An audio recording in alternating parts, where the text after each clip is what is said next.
أعوذ بالله من الشيطان الرجيم. بسم الله الرحمن الرحيم.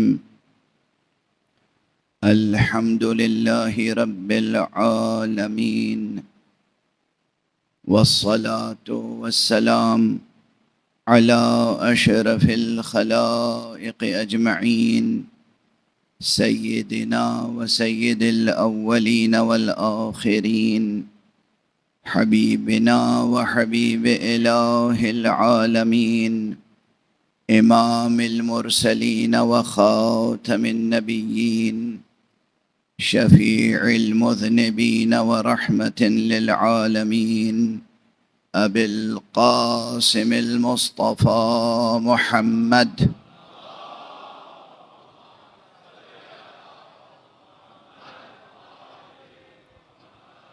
وعلى أهل بيته الطيبين الطاهرين الهداة المهديين المعصومين المظلومين، وعلى صحبهم المنتجبين المتقين، واللعنة الدائمة على أعداء الحق والدين. أما بعد، فقد قال الله تعالى عز اسمه في محكم كتابه ومتقن خطابه: بسم الله الرحمن الرحيم. من المؤمنين رجال صدقوا ما عاهدوا الله عليه، فمنهم من قضى نحبه ومنهم من ينتظر وما بدلوا تبديلا. صدق الله العلي العظيم.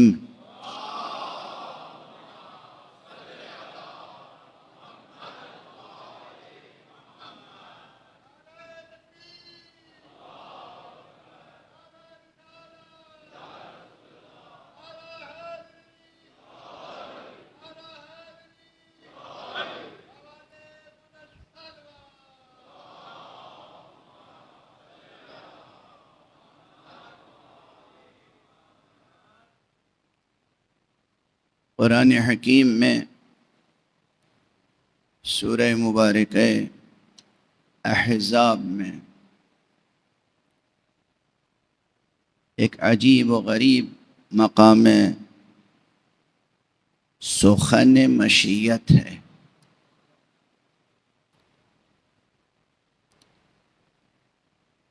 اور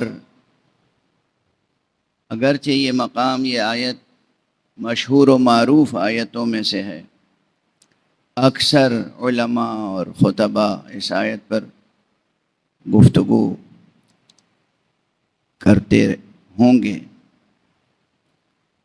لیکن قرآن مجید اپنی شان اعجاز کے لحاظ سے وہ کتاب ہے کہ جس کا کوئی ایک فقرہ بھی کبھی فرسودہ ہونے والا نہیں ہے.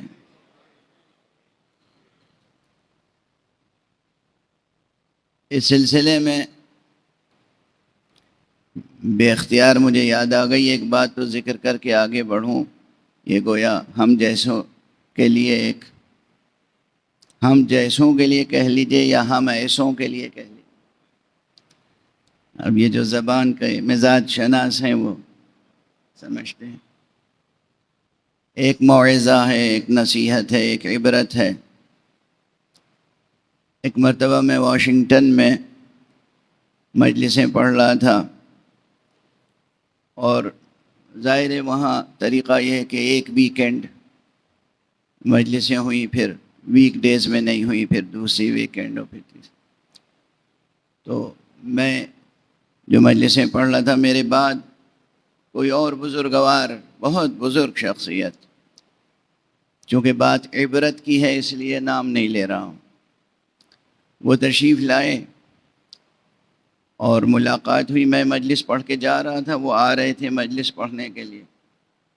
ملاقات ہوئی تو انہوں نے پوچھا آپ نے کس آیت پہ مجلس پڑھی؟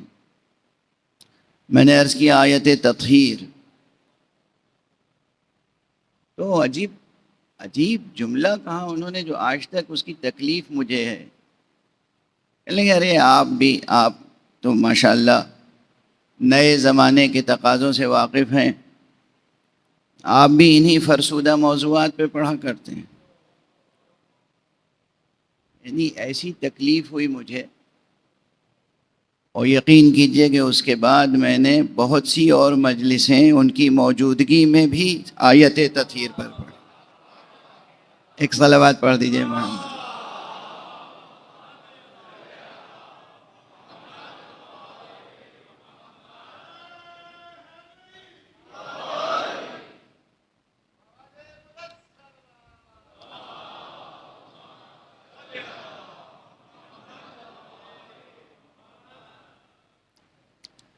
قرآن مجید ہے یہ، قرآن مجید، اس کا کوئی ایک فقرہ بھی کبھی فرسودہ ہونے والا نہیں، نہ مضمون کے اعتبار سے اور نہ تاثیر کے اعتبار سے. کیونکہ قرآن مجید میں بہت سے جہات ہیں، بہت سے جوانب ہیں، معنی کی بہت سی پرتیں ہیں، لیکن ان دو فقروں میں بہت سی باتیں آ گئیں. ایک ہوتا ہے مضمون کلام، یعنی جو بات کہی گئی، اور ایک ہے تاثیر کلام. بات کچھ بھی کہی گئی ہو، دیکھنا چاہیے کہ اس کی تاثیر ہے یا نہیں ہے. قرآن مجید نہ اپنے مضمون کے اعتبار سے کبھی فرسودہ ہو سکتا ہے، نہ اپنی تاثیر کے لحاظ سے کبھی فرسودہ ہو سکتا ہے. اب اس آیت میں بھی دونوں جہتیں ہیں. مضمون بھی اس کا بجائے خود ایسا ہے جو کبھی فرسودہ ہونے والا نہیں ہے، اور تاثیر بھی اس میں وہ ہے کہ اگر کوئی شخص واقعاً اپنے کردار کو تعمیر کرنے کے ارادے سے اسی آیت کی تلاوت کرتا رہے تو بھی اسے وہ قوت عطا ہوتی ہے کہ جو دنیا کی تمام قوتوں کو شکست دے سکتی ہے. بے پناہ قوت. مضمون اگرچہ سادہ ہے، مضمون یہ ہے بظاہر سادہ ہے. دیکھیے ایک بات عرض کر دوں، ماشاءاللہ پھر وہی بات کہ 21ویں صدی کا مجمع ہے نا، تو کوئی فرسودہ بات نہیں کہوں گا. یہ تو قرآن کی بات ہے. اللہ سبحانہ و تعالی کے دست قدرت کی بنائی ہوئی کوئی شے ایسی نہیں ہے جو کبھی فرسودہ ہو جائے. ممکن نہیں ہے. جو چیز بھی حضرت حق سبحانہ و تعالی نے خلق فرمائی ہے اس میں ہمیشہ تازگی رہے گی، اس لیے کہ وہاں تجلی میں تکرار نہیں ہے.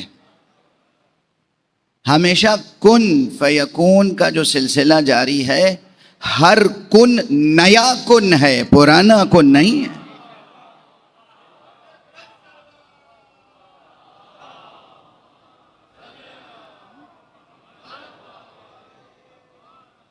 ایک اور بلند صلوات پڑھ دیجیے.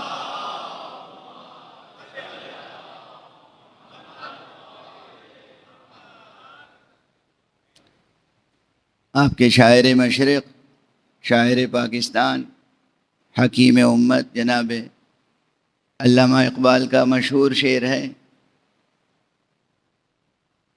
یہ کائنات ابھی ناتمام ہے شاید، کیا رہی ہے دما دم صدائے کن فیکون. تو جو اہل وجدان ہیں اور جو اہل عرفان ہیں وہ یہ صدائے کن فیکون سن رہے ہیں. صدائے کن فیکون آ رہی ہے. کائنات فرسودہ نہیں ہوئی، کائنات کی کوئی شے فرسودہ نہیں ہوئی، تو اس کائنات کے خالق کا کلام کیسے فرسودہ ہو سکتا ہے؟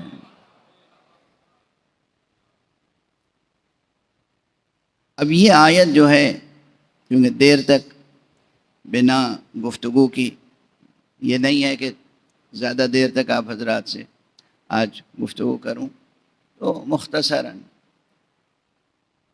ماشاءاللہ بچے بھی ہیں، جوان بھی ہیں، بزرگ بھی ہیں. بوڑھا لفظ مجھے اچھا نہیں لگتا. بزرگ بھی ہیں،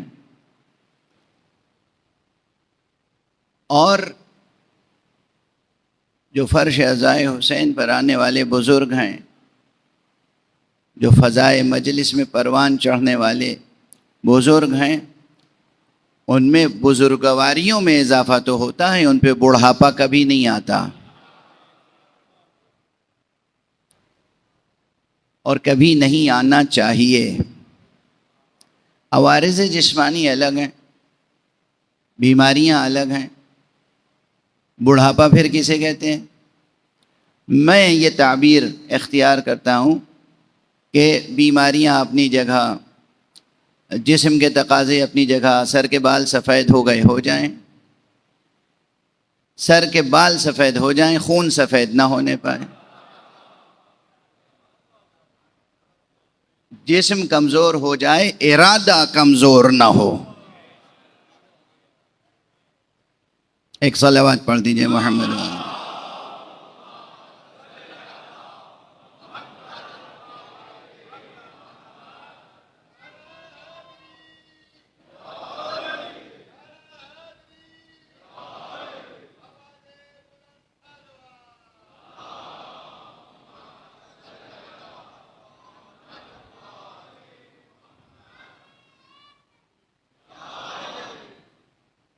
اب یہ جو مقام سخن ہے، اس میں ارشاد الہی ہے، من المؤمنین رجال صدقوا ما عاہدوا اللہ علیہ، اور مؤمنین میں سے کچھ ایسے اولو العزم مرد ہیں جو اپنے اللہ سے کیے ہوئے عہد کو پورا کر دکھاتے ہیں۔ ذرا آہنگ کلام تو دیکھیے، ماشاءاللہ آپ حضرات شعر و ادب کا ذوق رکھتے ہیں، اور دنیا کا سب سے بہترین ادبی شعور یہاں پروان چڑھتا ہے۔ جوانان عزیز، یہ میں رسماً نہیں عرض کر رہا ہوں، عقیدت میں نہیں عرض کر رہا ہوں۔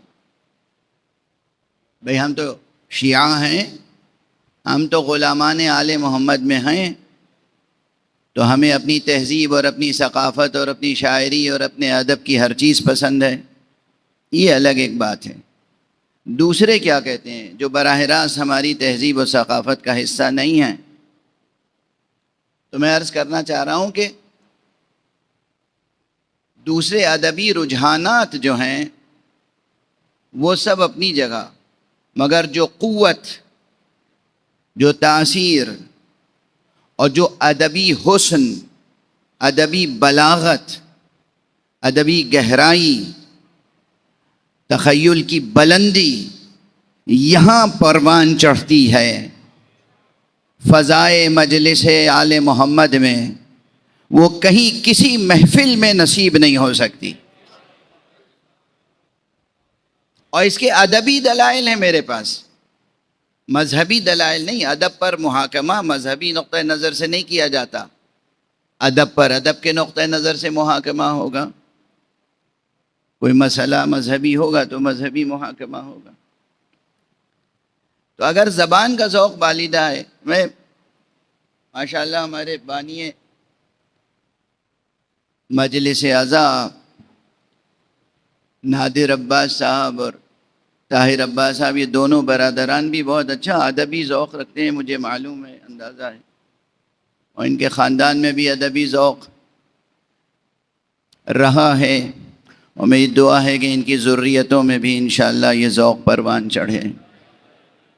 تو اس لیے عرض کر رہا ہوں کہ آپ یہ غور فرمائیں، ایک ادبی حوالہ دے کے آگے بڑھوں، اس میں اہل بیت کا بھی حوالہ ہے، اس لیے عرض کر رہا ہوں۔ اردو کے عموماً ایک رائے یہ ہے، اردو کے سب سے بڑے شاعر غالب ہیں، حالانکہ بچپن سے مجھے اس رائے میں اختلاف ہے، اپنی رائے کا اختلاف ظاہر نہیں کروں گا۔ جو لوگ کہتے ہیں وہ بلا وجہ نہیں کہتے، ان کے پاس ان کے دلائل ہیں۔ غالب بہت بڑے شاعر ہیں۔ غالب کے سب سے پہلے نقاد و تذکرہ نگار کون ہیں؟ مولانا الطاف حسین حالی، یادگار غالب۔ یادگار غالب میں انہوں نے غالب پہ بہت تبصرہ کیا۔ خواجہ الطاف حسین حالی مسلکن، مذہباً، اہل سنت والجماعت سے تھے.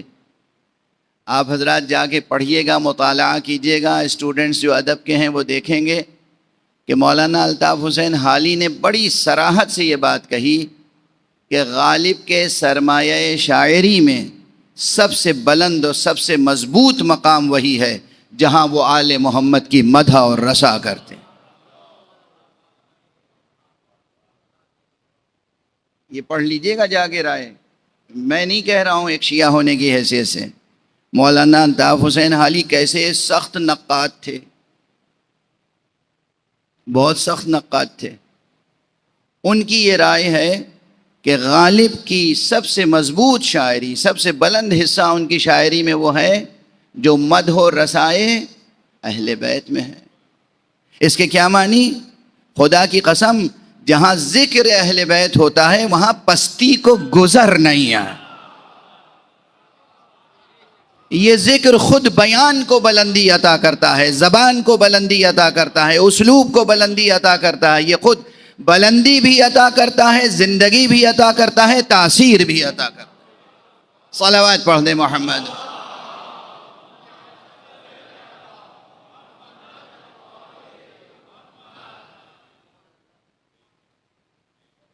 تو اب اگر یہ 2-3 تمہیدی باتیں ادبی خالص آپ حضرات کے ذہن عالی تک پہنچ گئیں تو اب یہ عرض کر رہا ہوں کہ اب اس آیت پہ دیکھیے. ظاہری اعتبار سے پہلے باطن تو پھر بہت بلند ہو گئے، اس کے باطن پہ غور کرنا پڑے گا. ابھی ظاہری اعتبار سے من المؤمنین رجال، اسی ٹکڑے پہ ٹھہر جاتے ہیں. مومن کی جمع ہے مومنین. مومن خود مذکر ہے، مومن یعنی مذکر. مومنین اس کی جمع ہے. مؤنث کیا ہے؟ مؤمنہ. اور مؤمنات اس کی جمع ہے. تو یہاں مومنین ہے، اگرچہ اس خطاب مومنین میں مومنات بھی شامل ہیں، وہ ایک الگ بحث ہے کس اعتبار سے شامل ہیں، مگر خود اصل زبان کے لحاظ سے مومن مذکر ہے، مرد ہے، اس کی جمع ہے مومنین. اب آیت کا کیا مفہوم ہوا؟ من المؤمنین رجال، مؤمنین میں سے کچھ مرد ہوتے ہیں.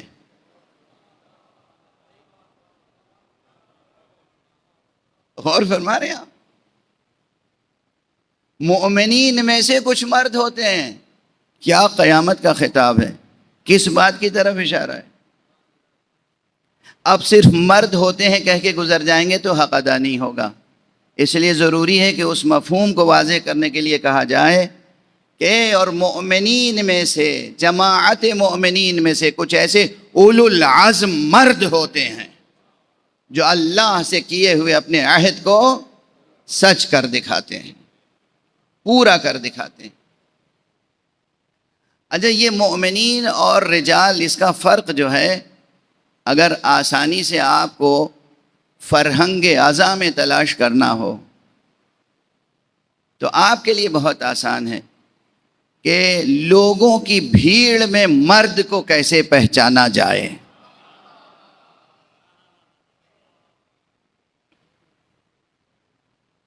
مشہور مقامات ہیں. آخر تاریخوں میں ہے، مختلف مورخین نے اختلاف کے ساتھ کچھ تعداد لکھی ہے، لیکن اجمالاً یہ بات کہی جا سکتی ہے نا کہ خیبر میں کتنے لوگ تھے؟ تھا نا، ایک بڑا مجمع تھا، اور بظاہر سب مومن تھے. اب ہم تو ظاہر پہ حکم لگا رہے ہیں، باطن میں کون مشرک تھا، کون کافر تھا، کون منافق تھا، کون شکاک تھا، کون سفاک تھا، ہم اس سے بحث ابھی نہیں کر رہے ہیں. ہم تو صرف یہ گزارش کر رہے ہیں کہ لوگ تھے، بہت لوگ تھے، اور بظاہر سب مومن تھے. جو بھی رسول اللہ صلی اللہ علیہ وآلہ وسلم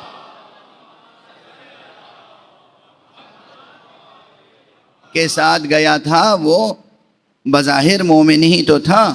اب بظاہر تو مجبوراً کہنا ہی پڑے گا. یہ آپ بظاہر کی قید اور یہ شرط اور یہ تعبیر حذف نہیں کرا سکتے. بظاہر مومن تھے. اچھا اتنا بڑا مجمع تھا اور اس میں ایک سے ایک بظاہر حوصلہ مند بھی تھے. بھئی اتنے حوصلہ مند تو تھے کہ بغیر رسول کے حکم کے، بغیر رسول کے اذن کے، بغیر رسول کی اجازت کے علم لے لے کے جاتے تھے.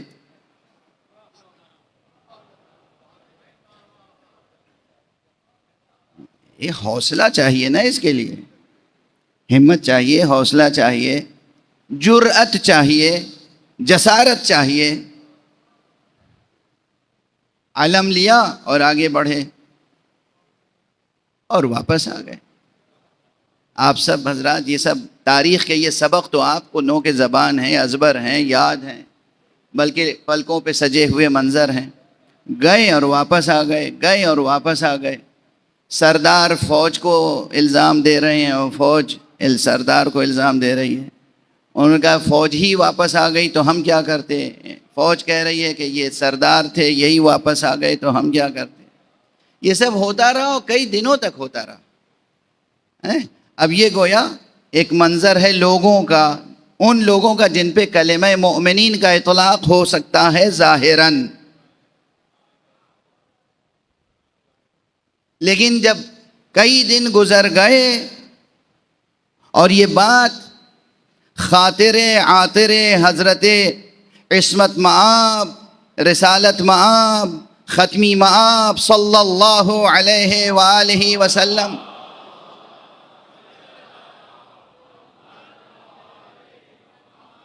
پر گراں گزری تو آپ نے کیا فرمایا؟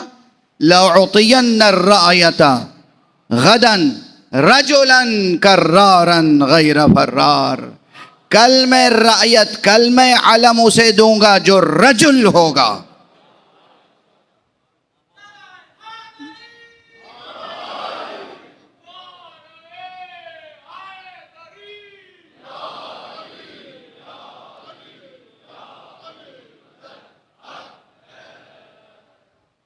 اب اگر یہ منظر پیش نظر،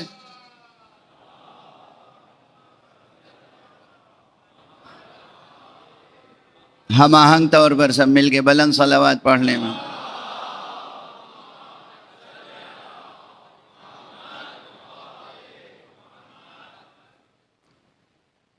اب یہ پیش نظر ہے آپ کے تاریخی واقعہ. لَأُعْطِيَنَّ الرَّأْيَةَ غَدًا. اچھا یہ اتنی صحیح حدیث ہے کہ کوئی فرد کتنا ہی بدنیت ہو اس کا انکار نہیں کر سکتا. ایسی صحیح حدیث ہے یہ. یعنی نواصب بھی انکار نہیں کر سکتے، جو ناصبی ہیں وہ بھی اس حدیث کا انکار نہیں کر سکتے. لَأُعْطِيَنَّ الرَّأْيَةَ غَدًا رَجُلًا. کل میں اسے علم دوں گا جو مرد ہوگا.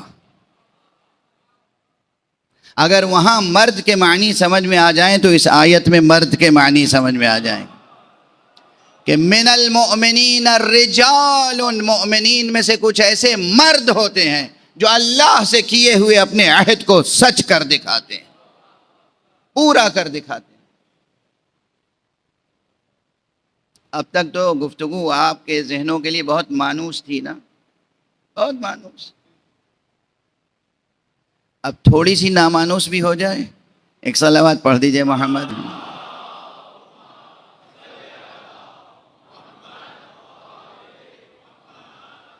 میں نے یوں ہی آپ کی توجہ کو زیادہ بیدار کرنے کے لیے کہہ دیا، ورنہ آپ کے لیے کوئی چیز نامانوس نہیں ہے. یہ مومنین میں سے مرد، اولو العزم مرد بنتے کیسے ہیں؟ یہ آتا کہاں سے عزم؟ یہ کس اسٹور سے ملتا ہے؟ کس بازار میں بکتا ہے؟ کون سا گیہوں کھانے سے عزم پیدا ہوتا ہے؟ اس لیے کہ یہ آیت معصومین کے لیے خاص نہیں ہے. خاص بات یہ توجہ دلانی تھی کہ معلوم آیت پڑھی اور بس مولا علی کا تذکرہ ہوا، مولا حسن کا تذکرہ ہوا، مولا حسین کا تذکرہ ہوا اور بات ختم ہو گئی. ارے وہ معصوم ہیں، وہ حجت خدا ہیں، وہ انسان کامل ہیں۔ اس آیت میں تو قیامت تک آنے والے انسانوں کے لیے پیغام ہے۔ یعنی جب آپ حضرات سنتے ہیں آیت اور آیت کا مطلب، تو ہمیشہ ذہن، یا اگر فضیلت کی بات ہے تو معصوم تک گیا ذہن، اور اگر کہیں تنقید ہے، تنبیہ ہے، تو دشمنوں کی طرف گیا ذہن۔ اپنی طرف ذہن کب جائے گا؟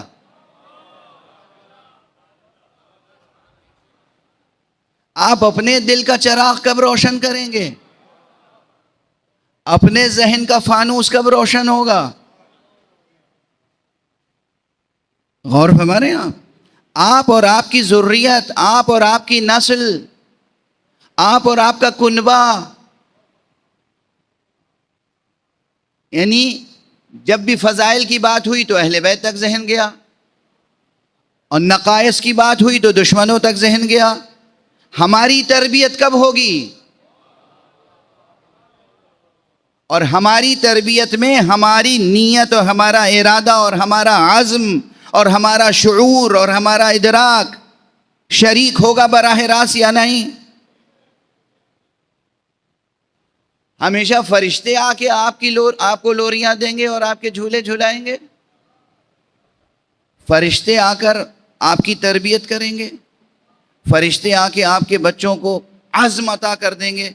جیسے نبی کے اوپر وحی آتی ہے، ایسے ہی آپ میں سے کسی ایک پر، کسی بچے پر ایک کوئی خاص نور آ جائے گا اور وہ پرعزم ہو جائے گا۔ اللہ یہ چاہتا ہے؟ اللہ یہ چاہتا ہے؟ ہرگز نہیں۔ اسی لیے یہ آیت اس انداز میں، من المؤمنین رجال، اور مومنین میں سے ایسے اولو العزم مرد بھی ہوتے ہیں، صدقوا ما عاہدوا اللہ علیہ، جو اللہ سے کیے ہوئے اپنے عہد کو سچ کر دکھاتے ہیں، پورا کر دکھاتے ہیں۔ فَمِنْهُمْ مَنْ قَضَىٰ، ان میں سے کچھ وہ ہیں جو گزر گئے، اپنی نظریں پوری کر دی انہوں نے۔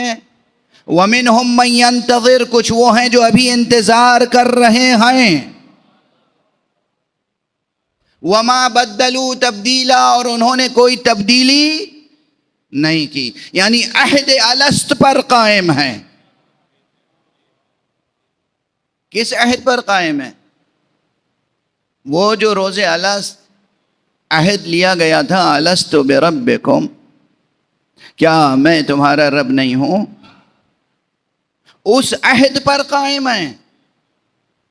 اور ہمارے یہاں اب سب سے بڑی بات، اب آپ حضرات تو مانوس ہیں نا شعر و ادب کی زبان سے، تو پھر مثال دوں کہ یہ عزم کہاں سے پیدا ہوتا ہے؟ یہ عزم کہاں سے پیدا ہوتا ہے؟ اللہ کیا چاہتا ہے، رسول کیا چاہتے ہیں، اہل بیت کیا چاہتے ہیں؟ غالب کا ایک شعر ہے جس کا ایک مصرع بہت دل آویز ہے اور دوسرا مصرع ایسا ہے جو منبر پہ پڑھنا نہیں چاہیے، مگر میں پڑھ دوں گا۔ جب کہہ دیا پڑھنا نہیں چاہیے تو معذرت ہو گئی۔ بہت سی باتیں معذرت کے ساتھ کہتے ہیں، نہیں کہتے ہیں لوگ، لیکن وہ تعبیر ادبی ہے، مثال ادبی ہے، اس لیے عرض کر رہا ہوں، آپ مفہوم سمجھ لیں گے۔ غالب نے کہا ہے کہ وفاداری بشرط استواری اصل ایمان ہے۔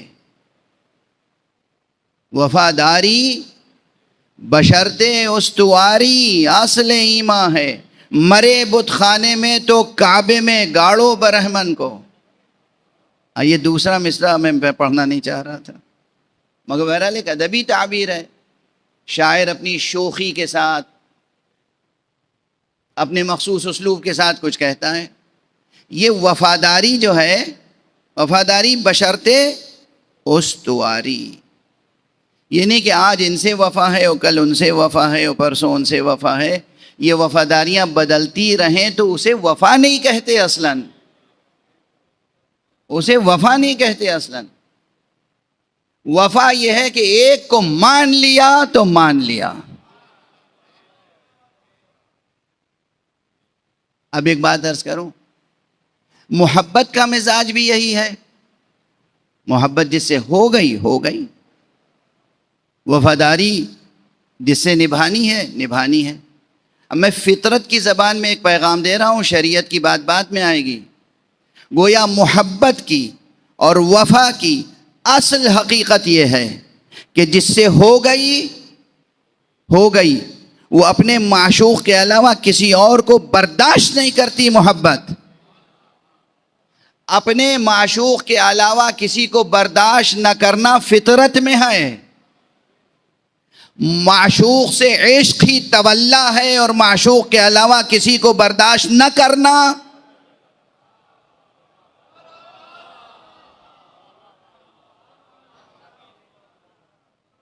یہی براءت ہے. یہی براءت ہے. لا الہ الا اللہ، لا الہ الا اللہ. دیکھیے محبت، وفا، اس میں حصر کا مفہوم پہلے شامل ہوتا ہے، بعد میں نہیں. یہ نہیں کہ ہم نے آپ کو مان لیا اور آپ کے ساتھ ساتھ بہت سے لوگوں کو مانا، اور پھر دھیرے دھیرے دھیرے آپ کو آزماتے گئے اور پھر اس منزل پہ پہنچے گے نہیں بس آپ ہی ہیں، آپ کے علاوہ کوئی نہیں ہے. یہ نہیں. پہلے مرحلے میں، ماننے کے پہلے مرحلے میں یہ طے کرنا ہے کہ کون ہے جو ماننے کے لائق ہے اور کون نہیں ہے. اسی لیے کلمہ هو اللہ سے شروع نہیں ہو رہا ہے، کلمہ لا الہ سے شروع ہو رہا ہے. کلمہ لا سے شروع ہے، نفی سے شروع ہو رہا ہے. کوئی نہیں ہے خدا سوائے ایک معبود.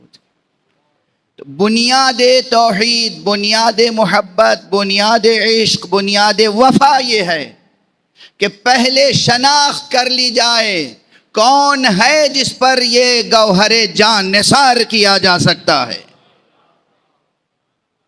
اور بس پھر اس کے ہو رہے ہیں، اس کے ہو رہے ہیں.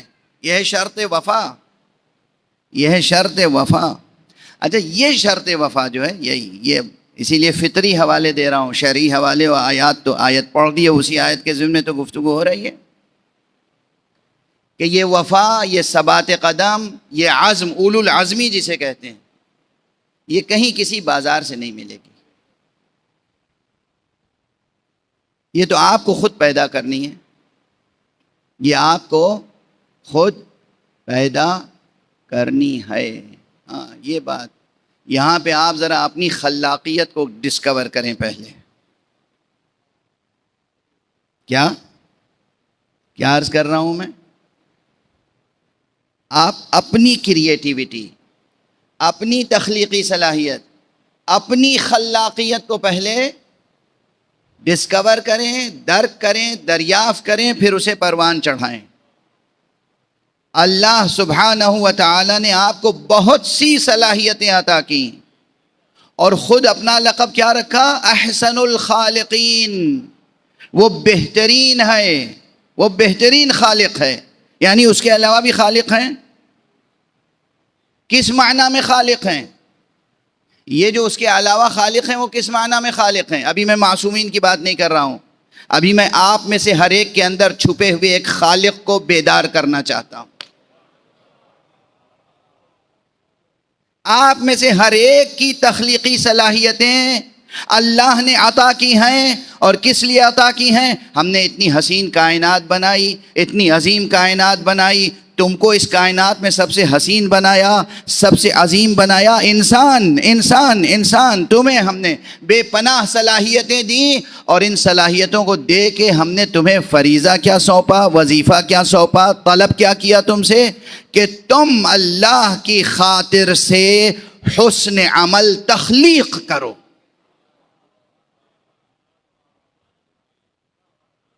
حسن عمل تخلیق کرنا ہے کسے؟ ہمیں اور آپ کو. حسن عمل کے خالق آپ ہوں گے. اچھا آپ کا حسن عمل کیسے کیسے پیکر میں ظاہر ہوگا؟ پہلے تو آپ خود. حسن عمل کسے کہتے ہیں؟ خالی پینٹنگ بنانا حسن عمل ہے؟ بہت بہترین تصویر بنائی، کیا کہنا؟ بہت بہترین شاعری کی، کیا کہنا؟ شاعری میں کیا ہوتا ہے؟ اچھی باتوں کی تعریف، وفاداری کے جذبے کی تعریف، ایثار کی تعریف، خیر کی تعریف، حسن کی ستائش، یہ سب ہوتا ہے نا. یہ لفظوں تک نہ رہے،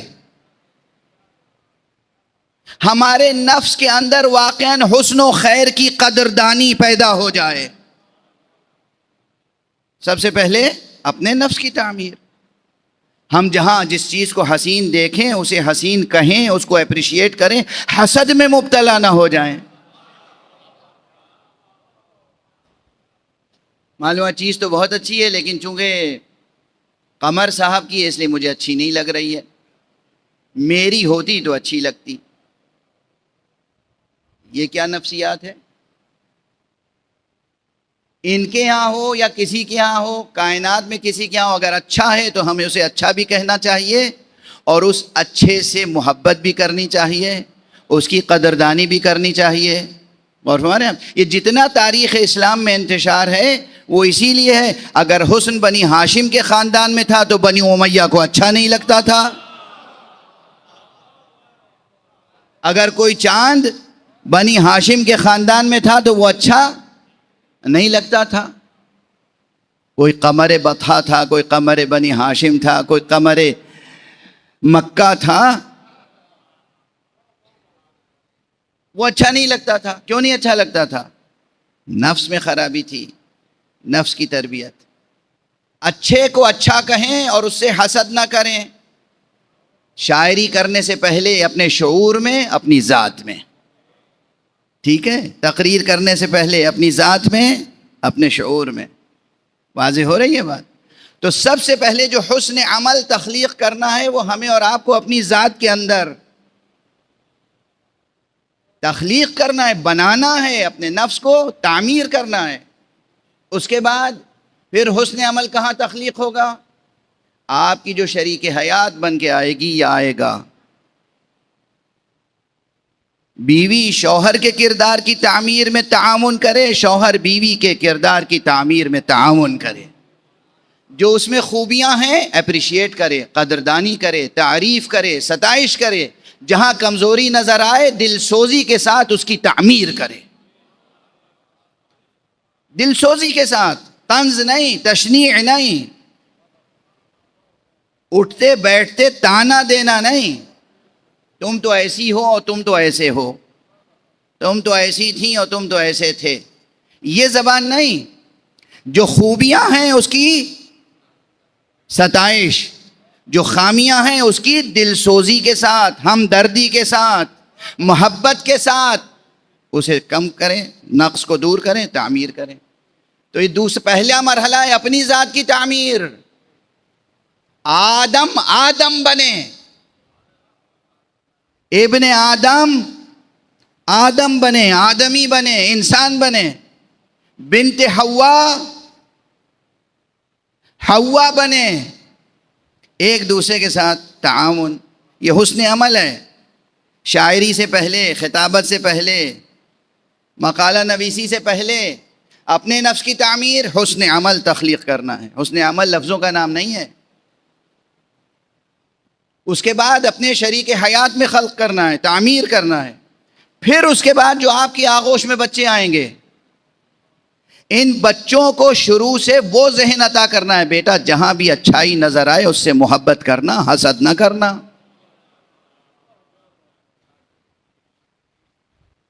بیٹا علم حاصل کرنا تو خدا کے لیے حاصل کرنا، پیسے کی فکر نہ کرنا، رازق خدا ہے، تمہیں علم حاصل کرنا ہے۔ اب یہ معمولی بات آپ سمجھ رہے ہیں، یہ اتنی بڑی انقلابی بات ہے کہ ساری آج کی دنیا ایک طرف اور یہ بات ایک طرف، اس لیے کہ یہ جو ماشاء اللہ کیپٹلزم ہے اور کیپٹلزم سے جڑا ہوا جو کلچر ہے اور جو کارپوریٹ کلچر ہے، اس میں خدا اور رسول اور اخلاق اور انسان تو ہے ہی نہیں۔ انسان ہے کہیں نظر آتا ہے؟ سب سے بڑا آدمی کون ہے؟ آدمی میں یوں ہی کہہ رہا ہوں، آدمی تو ہے نہیں وہ۔ اس وقت عام دنیا کس کو سب سے بڑا آدمی سمجھتی ہے؟ ارے بھائی جس کے پاس سب سے زیادہ پیسہ ہے، وہ تو آٹومیٹکلی سینسر ہو جائے گا، مجھے نام لینے میں کیا آر ہے۔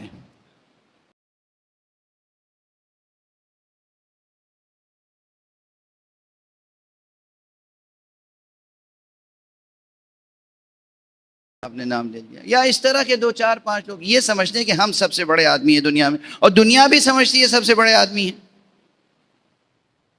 افسوس یہ کہ دنیا بھی سمجھتی ہے کہ یہ سب سے بڑے آدمی ہیں، جو دنیا کے سب سے پست، سب سے رذیل، سب سے زیادہ ظالم، سب سے زیادہ سنگ دل، سب سے بڑے قاتل،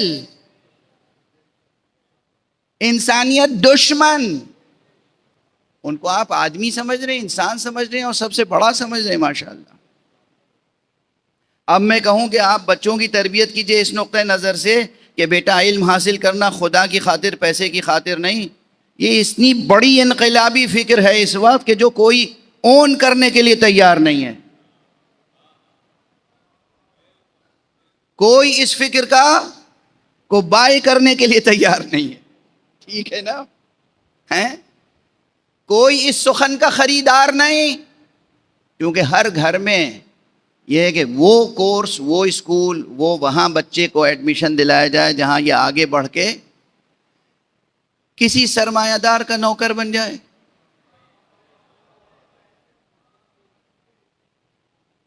نہیں، آپ اپنے ہاتھ سے اپنے بچوں کو ظالموں کا نوکر بنانے کے لیے آمادہ رہتے ہیں۔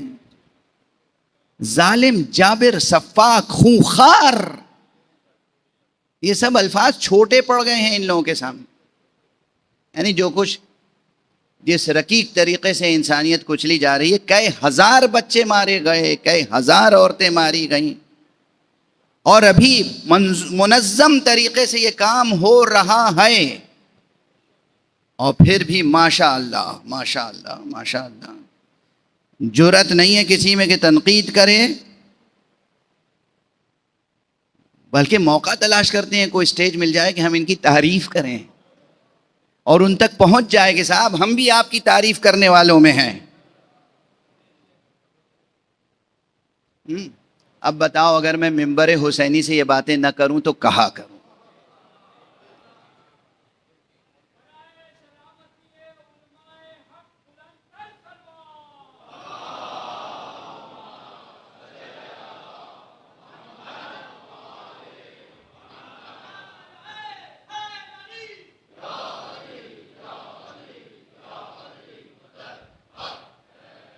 اسی لیے میں نے مجلس کے شروع کے حصے میں آپ کو خیبر میں پہنچا دیا تھا، ٹھیک ہے نا؟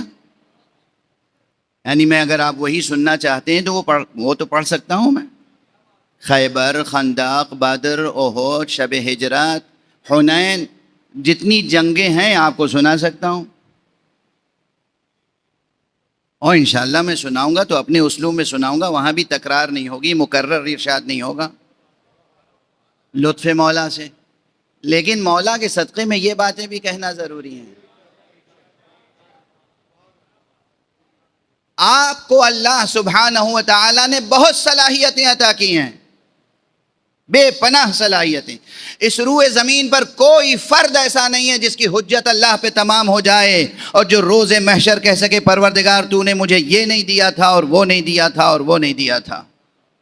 تمام صلاحیتیں اللہ نے ہر ایک کو دے کر بھیجی ہیں، اور اس کے بعد یہاں تک کہ خلاقیت کی قوت بھی دی ہے۔ خود احسن الخالقین ہے، خود خالق کائنات ہے، خود اتنا بڑا خالق ہے کہ اس نے وہ محمد کا خالق ہے، وہ علی کا خالق ہے، وہ حسن کا خالق ہے، وہ حسین کا خالق ہے، وہ فاطمہ زہرا کا خالق ہے۔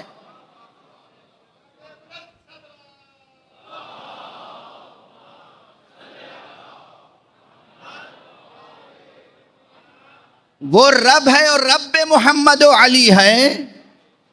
اگر فرعون کے زمانے میں تمام جادوگر اور تمام مشرک اور کافر اگر ایمان لاتے ہوئے کہہ سکتے ہیں کہ آمنا برب موسیٰ و ہارون، ہم ایمان لائے موسیٰ اور ہارون کے پروردگار پر، تو ہم بھی کہیں گے آمنا برب محمد و علی۔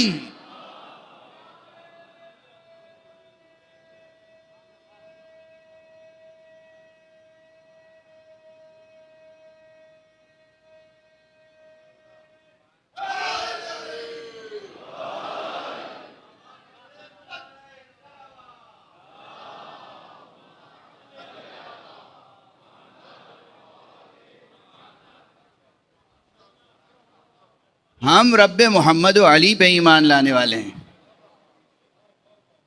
اور ہم کیا جانیں خدا کو؟ خدا کو جاننے اور پہچاننے کا ہمارے پاس کیا وسیلہ ہے؟ کیا وسیلہ ہے؟ اب بھائی لفظ وسیلہ آتے ہی میرے ذہن میں ایک اور بحث آ گئی، تو ٹھہر جائیے، میں کیا کروں بے اختیار دست ادب جوڑ کے جیسے ہی وسیلہ آیا ویسے ایک بات، سب وسیلے کی طرح بہت بحث ہے نا، کچھ لوگ وسیلے کے قائل ہیں، کچھ لوگ قائل نہیں ہیں، ٹھیک؟ اس بحث کو اس نقطہ نظر سے غور فرمائیے گا، جو معاشرہ اس وقت وسیلے کی بحث کرتا ہے اور وسیلے کا قائل ہے، کس زاویے سے وسیلے کی معرفت چاہتا ہے؟ بس ایک زاویہ ہے اس کے سامنے، ہمیں وہ وسیلہ چاہیے جس کے ذریعے سے ہمارا کام بن جائے۔ خلاصہ یہی ہے نا، ہمیں وہ وسیلہ چاہیے جس کے ذریعے سے ہماری خواہش پوری ہو جائے، ہماری ضرورت پوری ہو جائے، ہمارا کام بن جائے۔ وسیلے کا یہی مفہوم ہے۔ ارے اصل میں وسیلے کا مفہوم جو قرآن مجید میں یہ دیا گیا ہے، یا ایھا الذین آمنوا اتقوا اللہ وابتغوا الیہ الوسیلہ، اے ایمان لانے والو اللہ کا لحاظ کرو، اللہ کا تقوی اختیار کرو، اللہ کا خوف کرو، اور اس تک پہنچنے کا وسیلہ تلاش کرو۔ اپنی ضرورتیں پوری کرنے کے وسیلے کی دھن میں رہنے والو، اللہ کا حکم ہے اللہ تک پہنچنے کا وسیلہ اختیار کرو۔ ان کو جاؤ ان کو جاؤ، ببن تفاوت رہ از کجاست تا بے کجا۔ اور ہمارے ہاں زاویہ نظر کتنا مختلف ہے، زاویہ نظر کتنا مختلف ہے۔ آپ تلاش کرتے ہیں وسیلہ کہ آپ کی چھوٹی چھوٹی ضرورتیں پوری ہو جائیں، حالانکہ وسیلہ چاہیے ہمیں خدا کو پہچاننے کے لیے، خدا کی معرفت کے لیے وسیلہ چاہیے، خدا کی بندگی کا سلیقہ سیکھنے کے لیے وسیلہ چاہیے، اور دونوں اعتبار سے خدا کو پہچاننے کے لیے بھی وسیلہ محمد اور آل محمد کے علاوہ کوئی نہیں ہے، اور خدا کی بندگی اور اطاعت کا سلیقہ سیکھنے کے لیے بھی ان کے علاوہ کوئی وسیلہ نہیں۔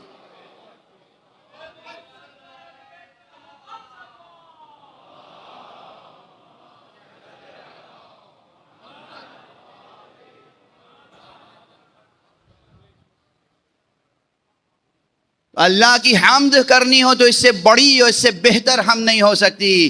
تعریف ہے اس کی جس نے محمد کو بنایا، ارے ساری تعریفیں ہیں اس کے لیے جس نے علی کو خلق کیا، ساری تعریفیں ہیں اس کے لیے جس نے حسن اور حسین جیسے امام بنائے، ساری تعریفیں ہیں اس کے لیے جس نے فاطمہ جیسی خاتون جنت خلق فرمائی۔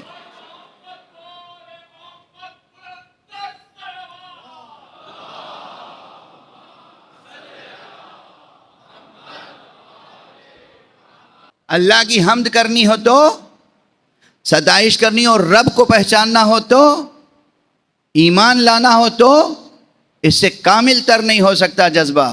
ہم ایمان لاتے ہیں رب محمد و علی پر، گواہ، شاہد، دلیل، جواز۔ ارے قرآن پڑھ لیجئے، اگر وہ کہہ سکتے ہیں آمنا برب موسیٰ و ہارون، اور خدا شاہد میں پیش کر رہا ہے، خدا نقل کر رہا ہے اس کلام کو، تو اس کا مطلب یہ کہ ہم بھی کہہ سکتے ہیں آمنا برب محمد و علی، آمنا برب الحسن والحسین۔ دو ایک فقرہ اور کہہ لینے دیجئے، حالانکہ وقت تو تمام ہو گیا، بنائے سخن اختصار پر تھی، مگر یہ کہ اب کیا کروں میں، بات سے بات نکلتی چلی آتی۔ ایک صلوات پڑھ دیں محمد و علی۔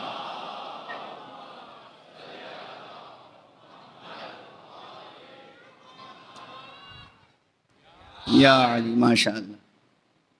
اللہ سبحانہ و تعالیٰ نے بے پناہ صلاحیتیں عطا کر کے آپ کو کہا کہ اب تم بھی کچھ بناؤ، تخلیق کرو۔ کیا تخلیق کرو؟ حسن عمل۔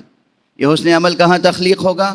سب سے پہلے آپ کی اپنی ذات، خود کو بنانا سب سے بڑا حسن عمل ہے۔ یعنی کیا؟ خود کو بنانا یعنی کیا؟ نماز پڑھ کے اللہ کی بندگی کا حق ادا نہیں ہوتا، حمد پڑھ کے اللہ کی بندگی کا حق ادا نہیں ہوتا۔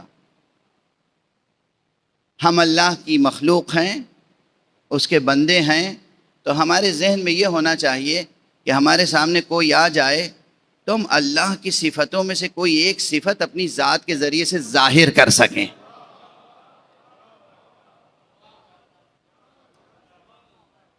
ہم بتا سکیں کہ ہم کس کے ہیں۔ واضح ہے؟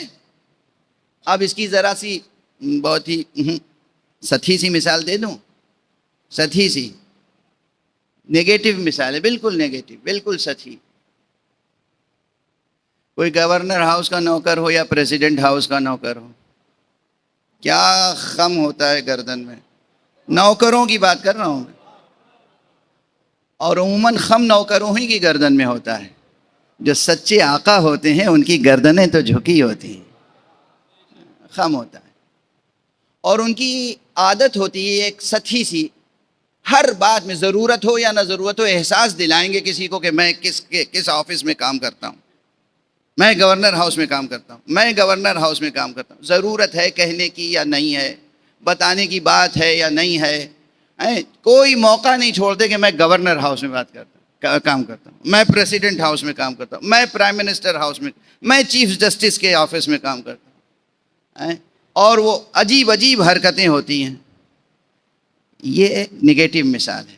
میں آپ سے پازیٹیو چاہتا ہوں، آپ یہ بتائیں میں کس اللہ کی مخلوق ہوں۔ اٹھتے بیٹھتے بتائیے، اٹھتے بیٹھتے چلتے پھرتے سوتے جاگتے بتائیے ہم کس خدا کی مخلوق ہیں، ہم کس خدا کے بندے ہیں۔ وہ خدا جو رحمان ہے، وہ خدا جو رحیم ہے، وہ خدا جو کریم ہے، وہ خدا جو عزیز ہے، وہ خدا جو قوی ہے، ہم اس کے بندے ہیں۔ واضح ہے؟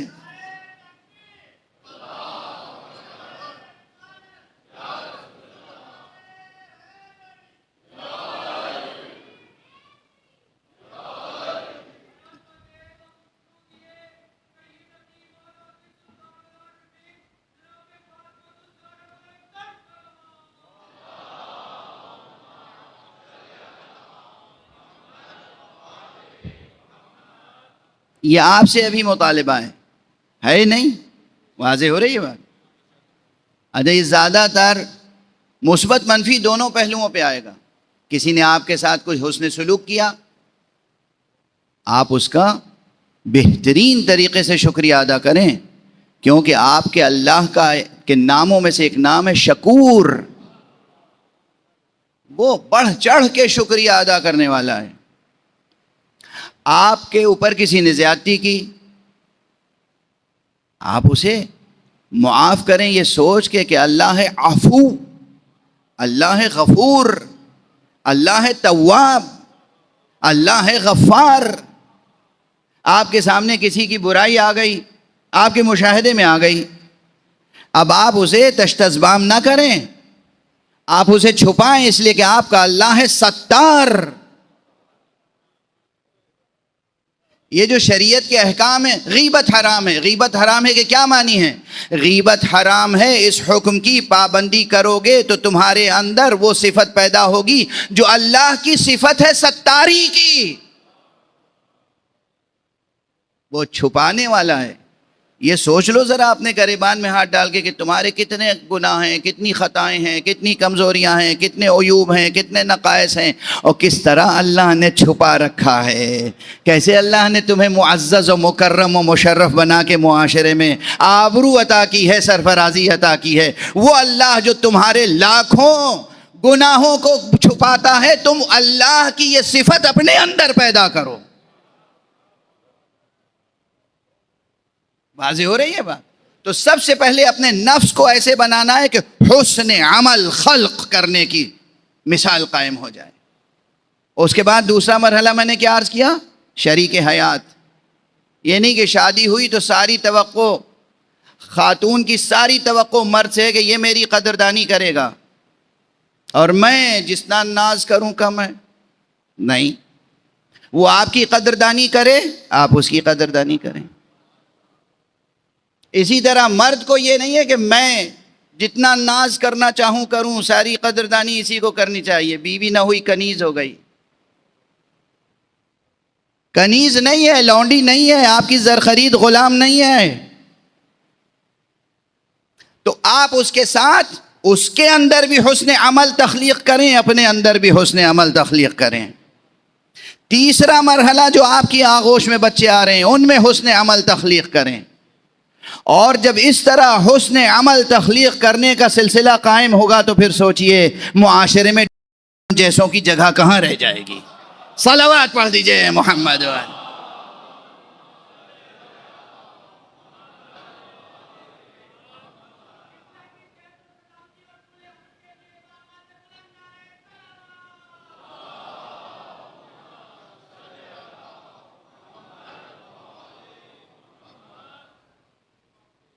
چراغ پہلے گھر میں جلتا ہے، مسجد میں بعد میں۔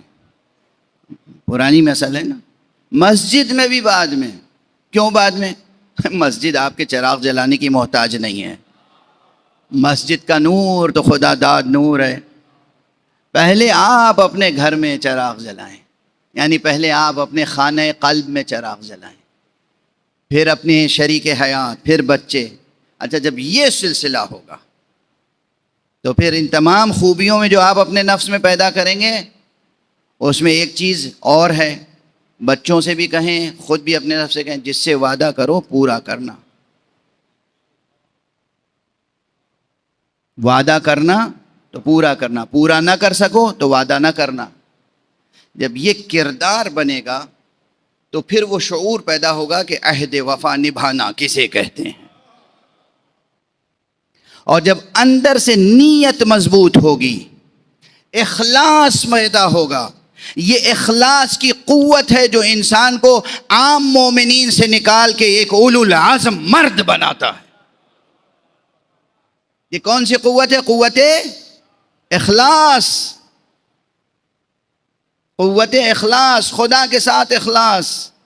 اخلاص نیت ہے جو عام مومنین، اصطلاحاً عام مومنین میں سے آپ کو برگزیدہ کر کے وہ عظمت عطا کرے گی کہ جو آپ اولو العزم کہلائیں گے۔ من المؤمنین رجال، پھر آپ کس کے ساتھ عہد وفا نبھائیں گے؟ جب عہد وفا نبھانے کی ریاضت زندگی میں ہوگی تو خدا کے ساتھ بھی عہد وفا نبھائیں گے۔ بس گفتگو یہاں روک دیتا ہوں، مثالیں تو بہت ہیں، بے شمار۔ ظاہر ہے کہ مثالیں معصومین کی زندگی سے لیتے ہیں ہم، ائمہ کی زندگی سے، انبیاء کی زندگی سے، کس طرح وعدہ نبھایا جاتا ہے۔ اگر پورے گھنٹے، 2 گھنٹے نہیں، سینکڑوں گھنٹوں کے فضائل کا نچوڑ ایک جملے میں عرض کر کے باب مصائب میں گفتگو کو داخل کروں، اگر دیکھنا ہو کہ عہد وفا نبھایا کیسے جاتا ہے تو دیکھیے کہ نبوت کے روز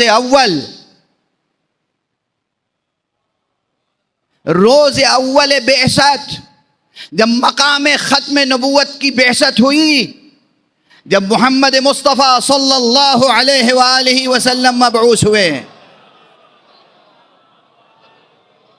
اور دعوت ذوالعشیرہ میں رسول نے فرمایا کون ہے جو آج میری تصدیق کرے اور میرا ساتھ دے؟ جو آج میری تصدیق کرے گا وہی میرا وزیر ہوگا، وہی میرا وصی ہوگا، وہی میرا جانشین ہوگا، وہی میرا خلیفہ ہوگا۔ ایسا فرمایا۔ علی ابن ابی طالب کھڑے ہوئے، وعدہ کیا یا رسول اللہ میں تصدیق کرتا ہوں۔ اس عہد کو کیسا نبھایا ہے؟ اب اگر صرف مثال بھی کوئی خطیب دیتا چلا جائے کہاں کہاں علی نے کیسے نبھایا، رات تمام ہو جائے گی، بات تمام نہیں ہوگی، ہے نا؟ کہاں کہاں علی نے نبھایا۔ ایک جو زبان دے دی تھی، عہد پر قائم رہے۔ علی تو علی ہیں، علی کے غلاموں میں یہ جوہر پیدا ہو گیا تو کیسا پیدا ہوا؟ بس اس مقام پہ آ کے بے اختیار ایک عجیب مثال یاد آ گئی۔ ایک جملے میں آپ کی طبیعتیں منقلب ہوں گی۔ آج 12 محرم ہے، شہادتوں کا بیان ویسے تو ہو چکا، مگر میں آج اس وقت یاد آ گئی ایک بات، ایک ایسی شہادت ذکر کرنا چاہ رہا ہوں جو شاید آپ نے نہ سنی ہو. میں یقین سے تو نہیں کہہ سکتا، ہو سکتا ہے کسی اور خطیب نے بھی پڑھی ہو، لیکن عموماً نہیں پڑھی جاتی.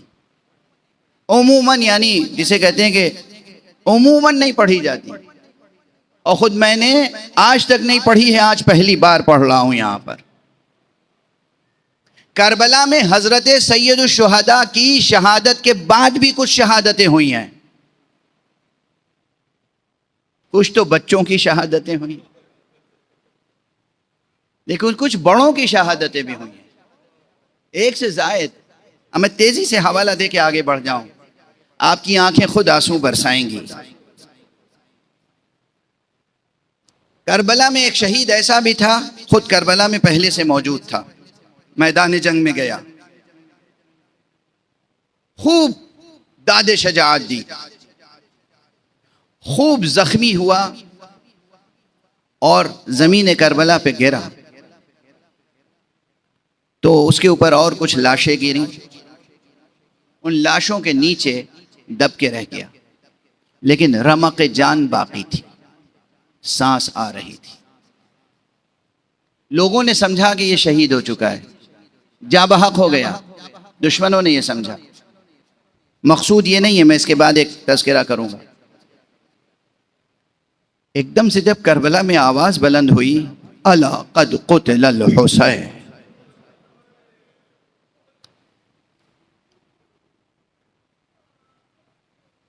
اس کے کانوں میں آواز پہنچی. سوچا کیا سن رہا ہوں میں، حسین قتل ہو گئے.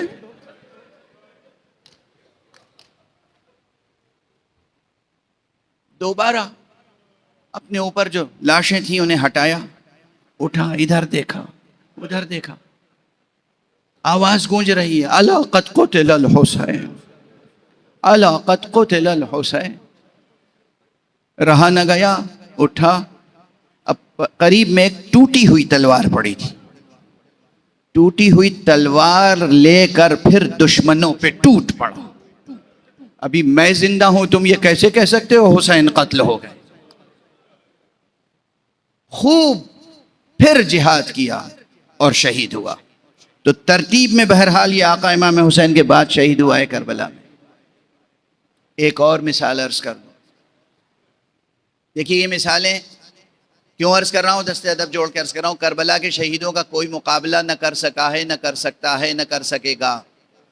وہ باب مسدود ہو گیا، لیکن یہ جذبہ مسدود نہیں ہونا چاہیے.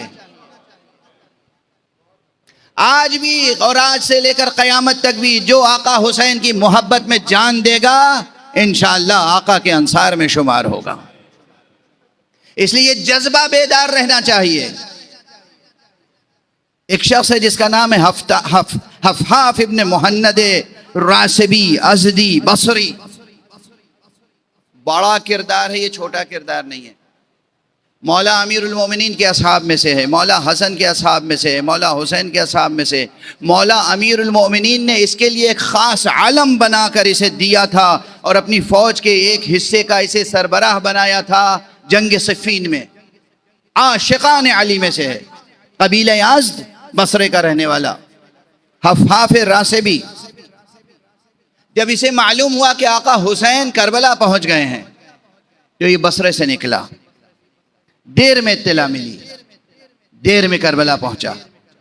جب کربلا پہنچا شخصیت اس وقت معروف شخصیت تھی، شجاعت میں، فراست میں، عزم میں. کربلا پہنچا تو دیکھا عجب عالم ہے. عصر عاشور کے بعد پہنچا تھا، عجب دھندھلکا ہے، عجب اندھیرا ہے، جیسے لگ رہا ہے خون سے لہو برس رہا ہے، زمین خون اگل رہی ہے. سیدھا گیا اور پہنچا رئیس لشکر کفار، رئیس لشکر فساق، رئیس لشکر فجار عمر ابن سعد کے سامنے پہنچ گیا. کہا حسین کہاں ہیں؟ اس نے پوچھا تم کون ہو؟ بڑی شجاعت کے ساتھ کہا میں ہوں حفحاف ابن محند راسبی ازدی بصری، میں نے سنا ہے کہ حسین کربلا آئے ہیں، میں حسین کی نصرت کے لیے آیا ہوں، میں حسین کی نصرت کے لیے آیا ہوں۔ اس نے غور سے دیکھا، اس کے بعد خود اس نے اور اس کے قریب بیٹھے ہوئے لوگوں نے کہا ہم نے حسین کو قتل کر دیا، جو بھی حسین کے ساتھ تھے سب کو قتل کر دیا، دیکھتے نہیں ہو حسین کے خیمے جل رہے ہیں۔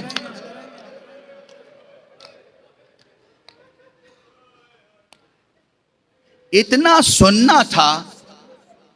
دیکھیے اسے کہتے ہیں عزم، اسے کہتے ہیں عہد وفا نبھانا۔ بھئی ایک جذبہ یہ بھی ہو سکتا تھا کہ بھئی حسین تو شہید ہو گئے، سر جھکاتا واپس چلا جاتا۔ اسے کہتے ہیں عشق، اسے کہتے ہیں محبت، اسے کہتے ہیں عہد وفا نبھانا،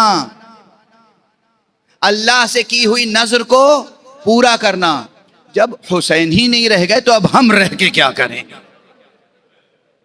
تلوار کھینچی اور کہا یا ایھا الجند المجند انا الحفاف ابن المہند احمی عیالات محمد۔ پہچان لو لشکریوں، فوجیوں، دشمنوں، ظالموں، پہچان لو کہ میں کون ہوں، میں حفاف ابن محمد ہوں اور آج آل محمد کی نصرت کر رہا ہوں۔ اور بے جگری کے ساتھ لڑا، ایسا جہاد کیا ہے کہ پھر فوجوں کے قدم اکھڑ گئے، پرے کے پرے بکھر گئے، یہاں تک کہ جو سامنے آتا تھا قتل کر دیتا تھا۔ ایک جوش، ایک جذبہ۔ آقا امام زین العابدین نے اس کا تذکرہ کیا ہے اور کہا ہے کہ بنو ہاشم کے بعد، اہل بیت کے بعد مردوں میں کوئی ایسا شجاع پیدا نہیں ہوا جیسا حفاف تھا۔ یہ امام زین العابدین کا جملہ ہے۔ جنگ کرتا رہا یہاں تک کہ عمر سعد نے کہا احملو من کل جانب، ارے اسے ہر طرف سے گھیر لو، یہ اس طرح زیر ہونے والا نہیں ہے۔ اور پھر وہی ہوا، فوجوں نے ہر طرف سے گھیرا اور اب اسی طرح گویا مماثلت پیدا ہو گئی، جیسے آقا شہید ہوئے تھے، جس کے ہاتھ میں جو اسلحہ تھا وہ آقا کے اس جانثار پر استعمال کر رہا تھا۔ تیر اس کی طرف پھینکے جا رہے ہیں، نیزے اس کو چبھائے جا رہے ہیں، شمشیر سے اسے زخمی کیا جا رہا ہے۔ زمین پر آتے آتے اس نے کہا یا ابن رسول اللہ علیک منی السلام، فرزند رسول آپ پر میرا سلام ہو، شرمندہ ہوں، نادم ہوں، پہلے نہیں پہنچ سکا مگر آقا جان نذر کر رہا ہوں، قبول فرما۔ انا للہ و انا الیہ راجعون، رضا بقضائہ و تسلیما لامرہ۔ پروردگار ہمیں علوم قرآن اور معارف اہل بیت سے آشنا فرما۔ پروردگار اپنی رضا کے مطابق ہمیں اپنی سیرتوں کی تعمیر کی توفیق عطا فرما۔ پروردگار ہمارے گھرانوں کو جنت نظیر بنا دے۔ پروردگار ہمیں بہشت صفات خلق کرنے کی توفیق عطا فرما۔ پروردگار ہمیں جوانان بہشت کی تربیت کی توفیق عطا فرما۔ پروردگار معبود، پروردگار اب میں کیا عرض کروں، جو لوگ ادبی ذوق رکھتے ہیں وہ تو اس دعا کا مفہوم بھی واضح ہے کہ جوانان بہشت کی تربیت کرنے کی توفیق عطا فرما۔ آپ سب یہ بچے یہ جوانان بہشت ہی تو ہیں، یہ جوانان بہشت ہیں۔ پروردگار آپ کے ہاتھوں سے ان بچوں کی تربیت فرمائے۔ پروردگار ملت اسلامیہ کو سیرت محمد و آل محمد کے سانچے میں ڈھال دے۔ پروردگار ہمارے معاشرے پر مرجعیات رشیدہ، علماء اعلام کا سایہ برقرار رکھ۔ پروردگار رہبر انقلاب اسلامی آیت اللہ العظمیٰ خامنئی کی زندگی کی حفاظت فرما۔ پروردگار پرچم اسلام کو سربلند فرما۔ پروردگار کرم لا الہ الا اللہ کا واسطہ ہے، لا الہ الا اللہ کہنے والوں کو عزت اور توقیر عطا فرما۔ معبود اپنے ولی آخر کو اذن ظہور عطا فرما اور ان کے ہاتھوں سے اپنی رحمت اور رافت و عدالت کا پرچم لہرا دے۔